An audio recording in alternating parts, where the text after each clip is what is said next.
Halo, selamat datang kembali. Pernah nggak sih Anda pas mau berdiri dari kursi gitu, tanpa sadar bilang, aduh, Hmm, atau pas turun tangga, wah refleks tangannya langsung cari pegangan?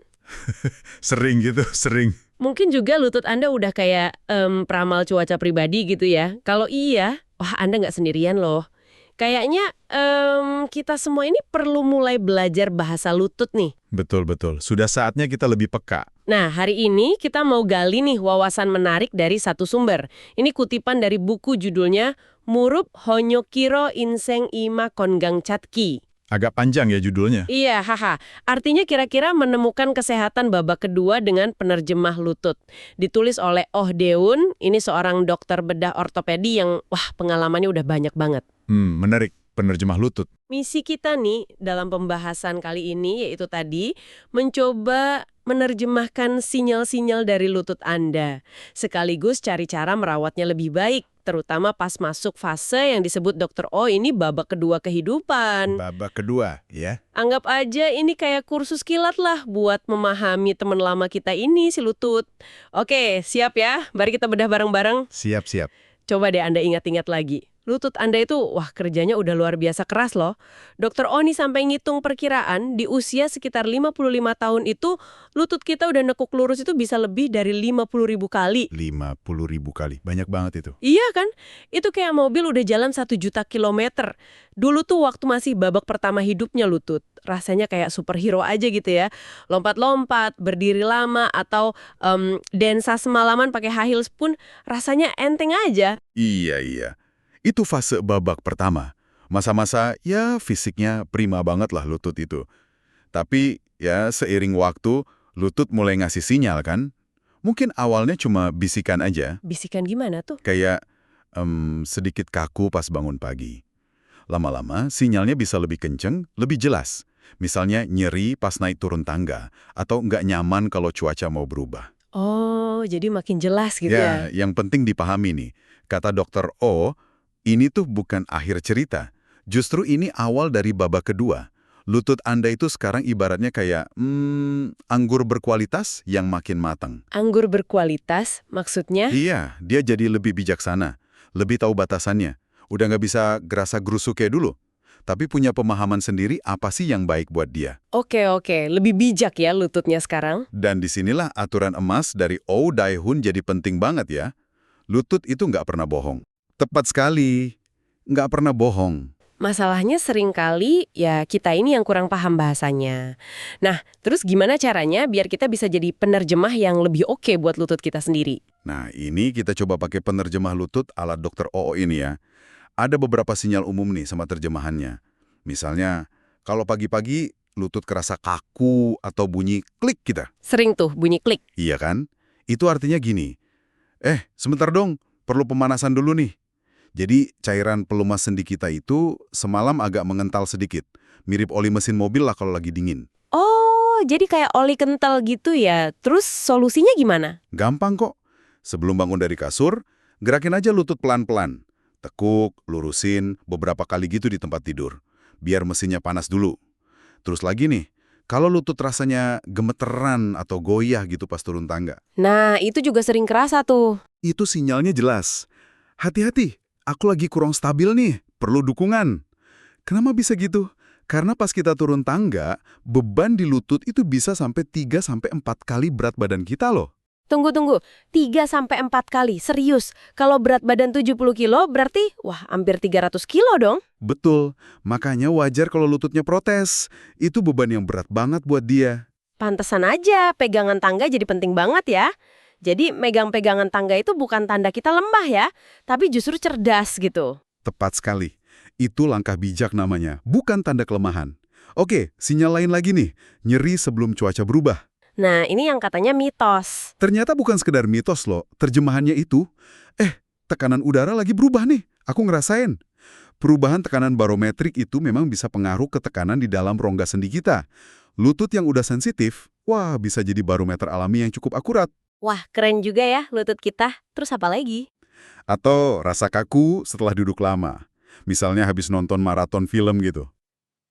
Hahaha, sering kejadian itu. Nah, itu jelas banget sinyalnya. Hei, Ayo gerak dikit dong. Aku mulai kaku nih. Lutut itu lebih seneng gerakan teratur daripada diam kelamaan. Oke, oke. Dan yang terakhir, ini yang paling jelas biasanya. Lutut terasa lebih berat atau nyeri pas berat badan kita naik.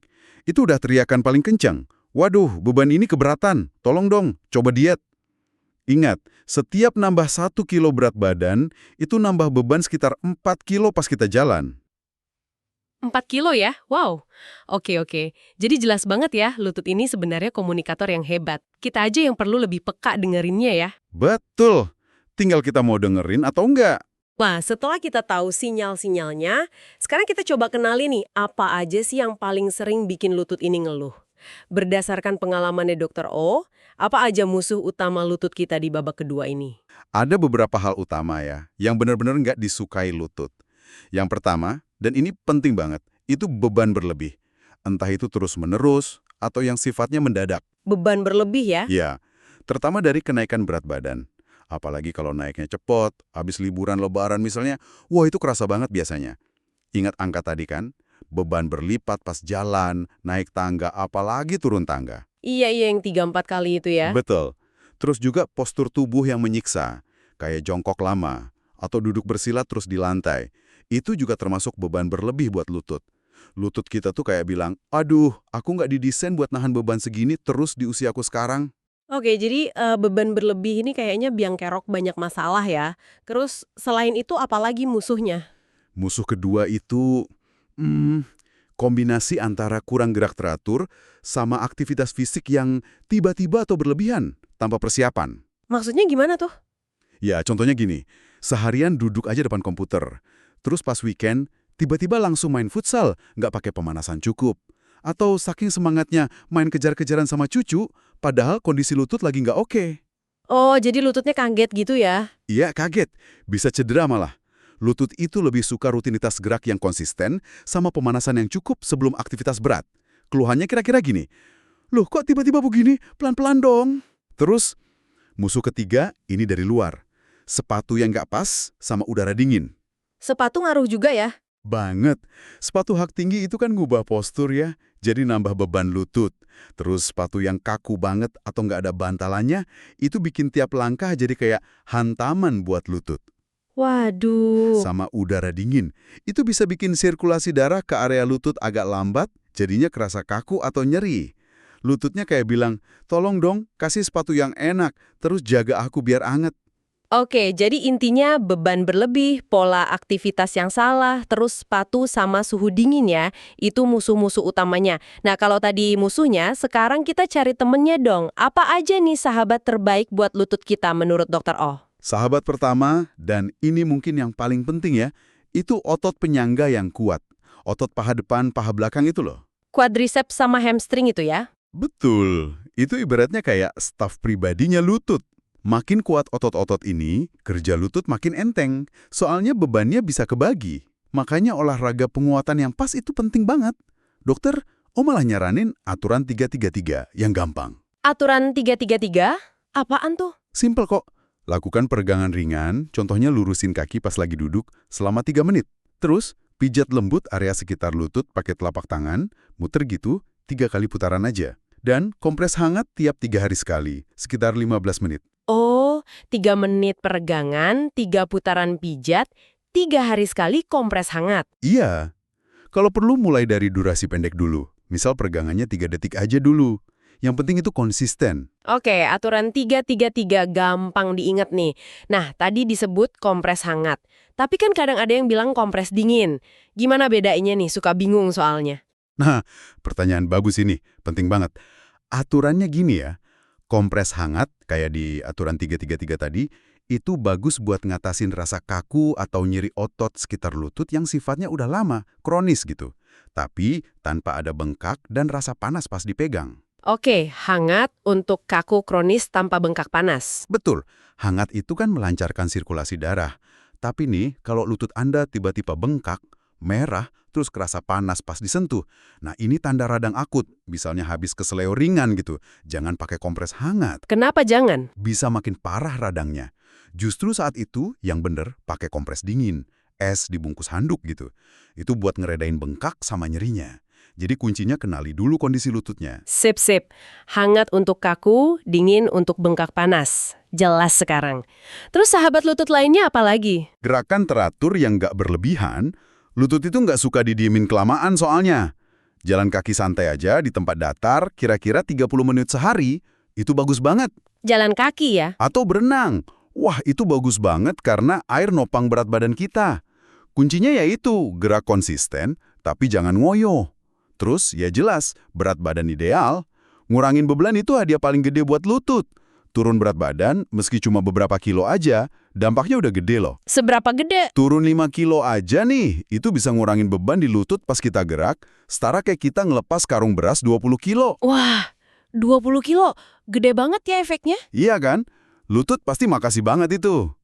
Terakhir, sepatu yang nyaman dan pas. Cari yang bantalannya bagus, tumitnya jangan flat banget, jangan tinggi juga, sekitar 2-3 cm lah. Depannya cukup lebar, soalnya nggak licin. Ini investasi penting loh buat kenyamanan lutut sehari-hari. Oke, jadi otot kuat, penanganan suhu yang pas, gerak teratur, berat badan ideal, sama sepatu nyaman itu sahabat lutut ya. Nah, ada nggak sih tips praktis tambahan dari Dr. O? Semacam rahasia dapur gitu dari pengalamannya. Ada nih beberapa tips menarik, yang lebih ke perawatan harian sama hubungan kita sama lutut. Contohnya, sapaan pagi lutut. Sapaan pagi lutut. Gimana tuh? Kok unik? Kedengerannya mungkin aneh ya, tapi Dr. O nyaranin tiap pagi, coba deh sapa lutut kita. Bilang aja, halo lutut, makasih ya kerja kerasnya. Yuk kerja sama lagi hari ini, sambil ditepuk lembut 3 kali. Ditepuk-tepuk itu. Iya, ini bukan cuma ritual kosong loh, tapi bisa bangun kesadaran tubuh, mindfulness, sama hubungan yang positif. Ada bukti juga kalau fokus positif ke bagian tubuh yang sakit itu bisa ngaruh ke cara kita ngerasain nyeri. Wah, menarik ya. Jadi ada unsur psikologisnya juga. Selain sapaan pagi, ada lagi? Ada 5 langkah bangun tidur aman. Ini rutinitas pendek sebelum kita berdiri. Pertama, pas masih di kasur, tekuk lurusin lutut pelan-pelan 5 kali. Oke, tekuk lurus 5x. Kedua, putar pergelangan kaki 10 kali tiap arah, biar sirkulasinya lancar. Ketiga, duduk dulu di pinggir kasur sebentar. Jangan langsung berdiri ya. Betul. Keempat, ambil napas dalam beberapa kali sambil rasain kondisi lutut gimana. Kelima, baru deh berdiri pelan-pelan. Ini biar lututnya bangun dulu, nggak kaget. Terus, aturan emas naik turun tangga yang tadi udah disinggung sedikit. Naik, itu pakai kaki yang sehat atau kuat dulu. Turun, pakai kaki yang sakit atau lemah dulu. Naik sehat dulu, turun sakit dulu. Oke. Dan selalu pakai pegangan tangga. Napaknya pakai seluruh telapak kaki, jangan jinjit. Terus jangan nekuk lutut dalam-dalam. Satu anak tangga, satu langkah aja. Oh ya, sama pas duduk, usahain posisi lutut 90 derajat, telapak kaki napak rata di lantai, punggung nyender. Sip. Nah, gimana kalau misalnya tiba-tiba kerasa nyeri nih habis aktivitas, tapi kayaknya belum parah-parah banget sampai harus ke dokter? Ada pertolongan pertamanya? Nah, untuk nyeri akut ringan gitu, prinsip RICE itu masih berlaku. Tapi Dr. O nambahin O. Jadi RICE plus O. RICE plus O, apa aja tuh? R itu rest atau istirahat, stop dulu aktivitas yang bikin nyeri. I itu ice atau S, kompres dingin, pakai handuk ya, di area yang nyeri. 15 menit nyala, 15 menit mati, gitu 3-4 kali sehari. Ingat, ini buat nyeri akut yang kemungkinan ada radang. Oke, rest, ice, terus C. C itu kompresi atau kompresi, pakai perban elastis atau penyangga lutut. Tapi jangan kencing-kencing banget. I itu elevation atau elevasi. Pas baringan, angkat kaki lebih tinggi dari jantung. Sip, rise. Terus plus O-nya apa? Nah, plus O ini tambahan penting dari Odehun. Kalau setelah 3 hari Anda lakuin RICE tapi sakitnya nggak membaik signifikan, nah itu O-nya. Obati ke dokter. Maksudnya, segera temui dokter. Jangan dianggap remeh. Oh, jadi O-nya itu ke dokter ya kalau 3 hari nggak mendingan ya? Oke, rise plus O. Penting nih. Penting banget. Dan waspada juga ya sama tanda bahaya. Ini udah teriakan minta tolong serius dari lutut. Misalnya bengkak jelas, terus panas pas dipegang, nyeri hebat banget, plus ada bunyi krek atau pop. Nggak bisa nekuk atau lurusin sama sekali, rasanya kayak lepas atau goyang banget, susah jalan atau nahan berat badan, atau nyerinya nggak hilang-hilang berhari-hari. Wah, kalau ada tanda-tanda itu, Harus segera ke dokter, jangan ditunda. oke, RICE plus O sama tanda bahaya udah dicatat nih. Nah, selain perawatan langsung ini, gimana sama gaya hidup sehari-hari? Pola makan misalnya, ngaruh nggak sih menurut sumber ini? Ngaruh banget. Lutut kita juga perlu makanan yang benar loh. Sumber ini nekenin pentingnya kalsium sama vitamin D buat tulang. Bisa dari susu rendah lemak, ikan kecil, sayuran hijau gitu. Terus, asam lemak omega 3 Omega 3. Dari mana tuh? dari ikan kayak kembung, salmon, atau kacang kenari juga bisa. Itu sifatnya anti radang alami, jadi bantu ngurangin peradangan sendi. Makanan kaya antioksidan juga bagus, kayak buah beri, tomat, brokoli, bawang putih, jahe. Oke, jadi banyak makanan sehat yang bantu ya. Terus yang perlu dihindari? Sebaliknya, makanan yang tinggi lemak jenuh, gula berlebih, sama makanan olahan, itu cenderung bikin radang di badan makin parah. Ini bisa bikin kondisi lutut jadi lebih buruk. Jadi, pilihan makanan kita itu bisa jadi teman atau malah jadi musuh tambahan buat lutut. Wah, ternyata nyambung banget ya lutut sama apa yang kita makan. Ini ngingetin kalau kesehatan lutut itu ya bagian dari kesehatan badan kita seluruhnya. Tadi sempat disinggung soal psikologis lewat sapaan pagi. Ada lagi nggak sih penekanan soal hubungan kita sama lutut ini? Betul banget. Dr. O itu nekenin pentingnya kita bangun kemitraan baru sama lutut kita di babak kedua ini. Ini bukan cuma soal fisik aja, tapi juga mindset, pola pikir kita. Pertama itu, rekonsiliasi. Rekonsiliasi. Sama lutut. Iya, coba deh akui. Mungkin dulu kita sering maksa lutut kita kan? Coba bilang maaf dalam hati, tulus gitu. Maaf ya lutut, aku bakal lebih perhatian deh sekarang. Mulai dengerin lagi bahasanya. Kalau kaku, ya berarti butuh gerak. Kalau nyeri, ya butuh istirahat atau disesuaikan aktivitasnya. Kedua, anggap perawatan lutut itu investasi jangka panjang buat kualitas hidup kita. Beli sepatu yang bagus, pakai penyangga kalau emang perlu, atau merencanain aktivitas fisik yang ramah lutut kayak berenang tadi, itu semua investasi.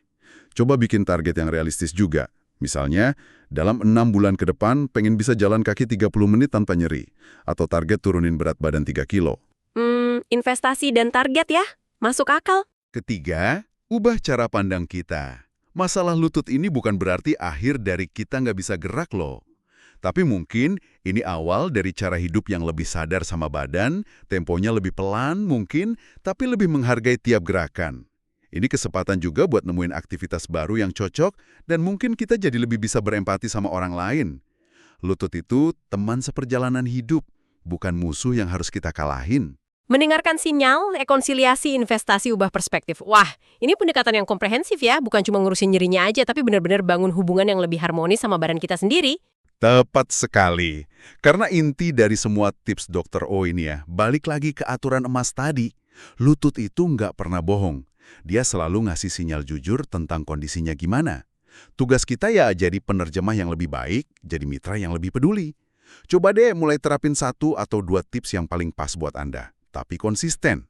Mungkin mulai dari 5 langkah bangun tidur aman tadi, atau lebih disiplin pakai pegangan tangga, atau nyobain aturan 3-3-3. Perubahan kecil yang konsisten itu pasti bakal dirasain sama lutut Anda. Jadi, intinya adalah mendengarkan, memahami, dan merawat lutut kita dengan lebih bijaksana ya, di babak kedua ini. Sebuah kemitraan baru gitu ya istilahnya. Betul, kemitraan baru dengan lutut kita. Selain semua perawatan fisik yang udah kita bahas panjang lebar tadi, gimana kalau tindakan sederhana untuk benar-benar mendengarkan sinyal-sinyal halus dari tubuh Anda? Ya contohnya dari lutut ini ternyata bisa jadi kunci untuk mengatur ulang ritme hidup Anda secara keseluruhan.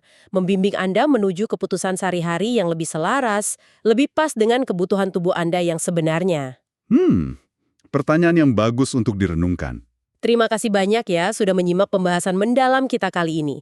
Semoga wawasan dari Dr. Oh Dae-hoon ini bermanfaat buat Anda dan teman seperjalanan Anda yang setia itu yaitu lutut Anda. Semoga bermanfaat. Jaga lutut Anda baik-baik ya.